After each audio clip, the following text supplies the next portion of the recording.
Hey, Overcomers. I hope you're all having an amazing day. I'm Dara Marie. I'm your favorite mindset teacher.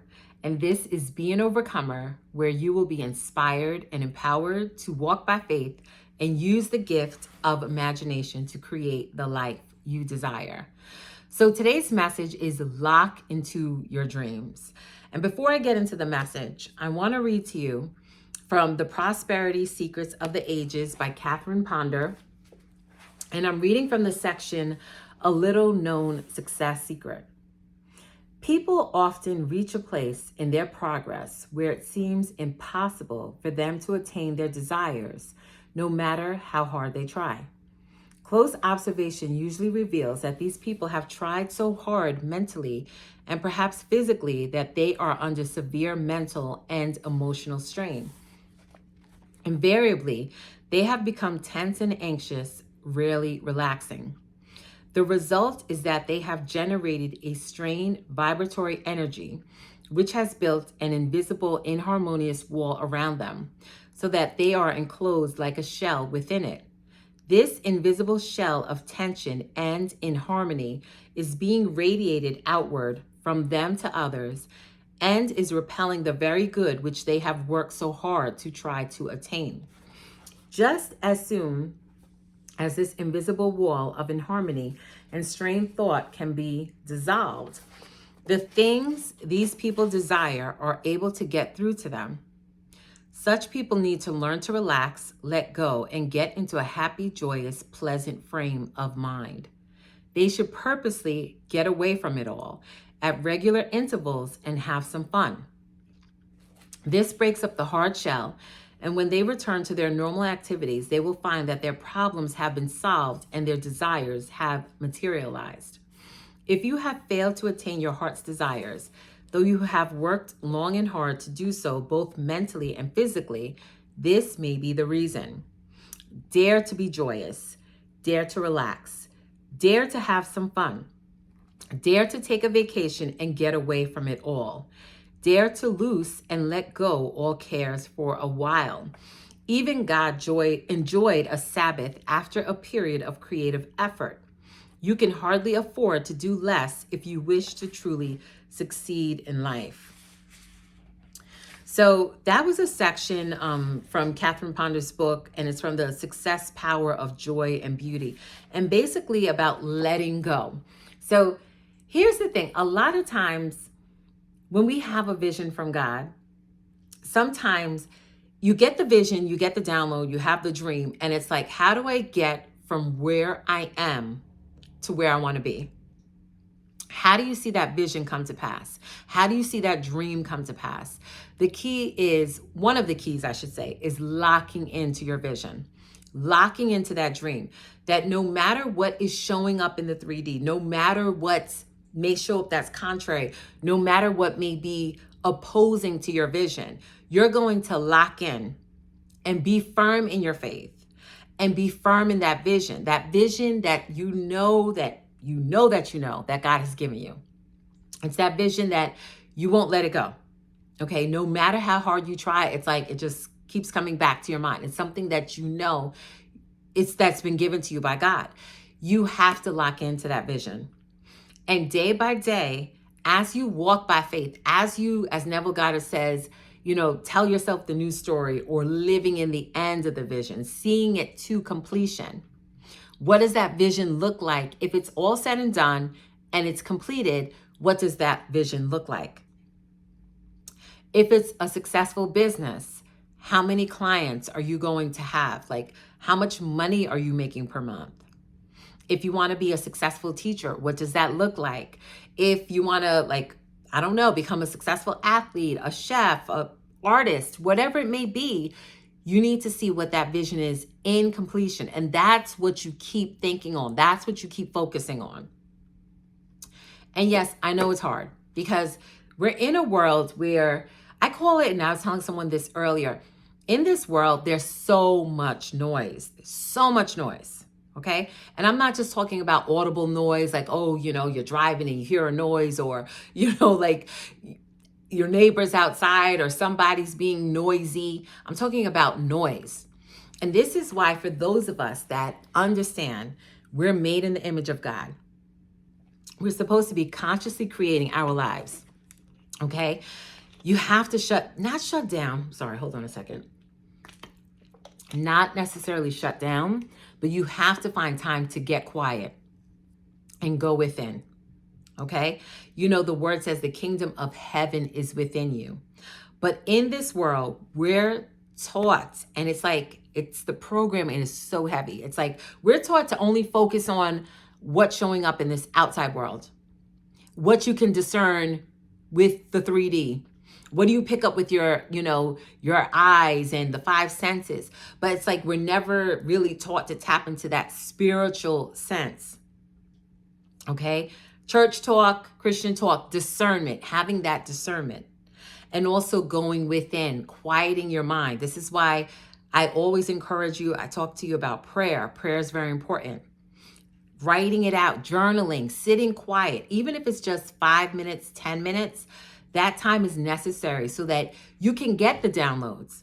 Because I'm telling you, every time God has given me an idea, whether it's the title for my books, whether it's song titles for music I'm going to do, whether it's any idea, it did not come in the loudness of life. It wasn't amidst the noise. It was when I was quiet, when I really got into a quiet space where my mind was clear and I could just focus in and just hear okay, what is the next direction? What is the next step? That's how you get the ideas and the instruction to carry out the vision. And it's so important to write it out. Write the vision. The Bible says write the vision and make it plain. And I truly believe when you write, okay, scripting, you're literally giving your brain, you're giving it the blueprint. You're giving your conscious mind the blueprint of what you want to see show up in your life. That's how we're made, okay? Our words have creative power. We are creative beings, but too often in this world, we're taught to focus on the outside. We're taught to focus on the latest headlines. Let me get my direction from what someone else said, from what this person said. Meanwhile, God has given you direction on certain things, but either maybe you're too scared to take that step. And this is why I tell you faith, okay? Faith is so important. Faith, all right? The Bible says faith without works is dead. We're supposed to be moving in faith. We're supposed to be living by faith. The word says the just shall live by faith. If you trust God and you believe in God, as you know, if you're here on this channel, you know I believe in God. I know other people may say other terms, but I believe God created the universe and everything in it, okay? It says in him and through him, all things were made. We were all made. And because we're made in his image, we're pieces of God on this earth.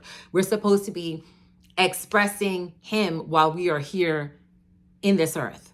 So the different gifts, the different talents you've been given, that vision, that dream, while it's you that's to accomplish that dream, you moving in that thing is going to encourage and inspire someone else to move forward in the thing that they're supposed to be moving in, if that makes any sense. And another thing I want to share with you, okay, as a pastor said this a while back, I remember I was listening to a message and I was like, yes, that's so amazing. A lot of times you get a vision, you get a dream, and you're like, how's this going to happen? When is it going to happen? Or in the natural, your current state, if you think about where you are in life right now, it doesn't look like that dream that you're heading towards or that vision you have. But I remember he said this. He said, your spirit has caught up with something that the natural has yet to catch up to.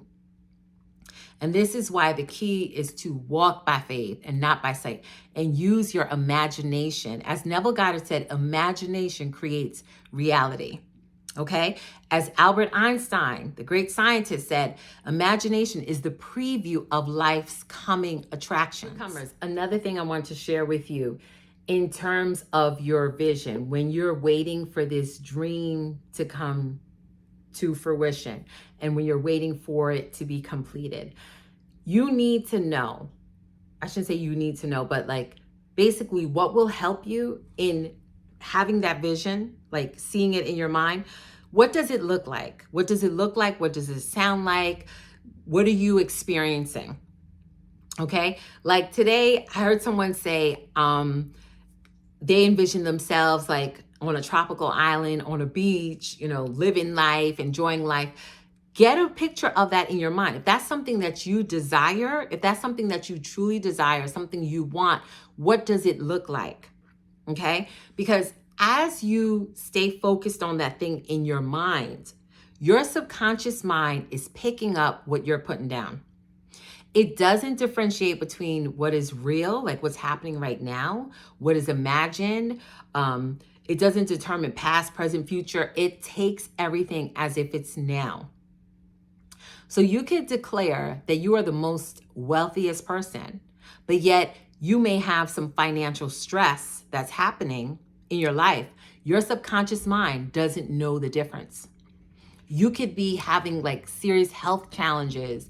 You start declaring health, start speaking health, start visualizing, seeing yourself healthy, okay?